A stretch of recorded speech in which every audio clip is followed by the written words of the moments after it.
So I knew from very early on in life that I was an introvert. I was different from friends and family. As a 5 or 6 year old child, I would take myself to bed early to read, to escape into my own little world when I could hear my friends and family kind of still outside making the most of their time out there.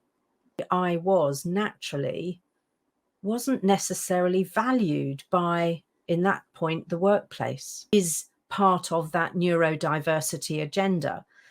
And yet I still don't see enough action. I founded Flourishing Introverts because I finally got mad enough that the quiet ones were continually overlooked and undervalued, and ended up thinking that there was something wrong with them in education and businesses towards the extrovert ideal. Whoever decided that was the norm, goodness only knows. Two things that enabled introverts to be the best version of themselves, not to hold themselves back, not to be held back by the system, by processes, come with a notion that they are not enough. And I understand that because it comes from the years and decades of being told, be different, speak up, push yourself forward more, join in the banter, come out with us after work.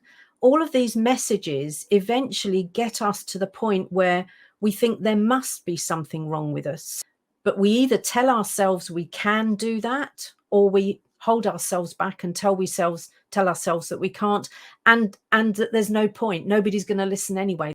Hi, I'm Joanna Rawbone. You're watching Unleashed Leaders of Change on Dreamaniac TV.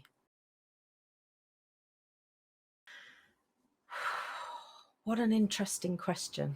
I bet nobody ever asked you that. No, let me start differently. Another little blooper. Goodness only knows. And I've forgotten what I was going to say now. That's interesting.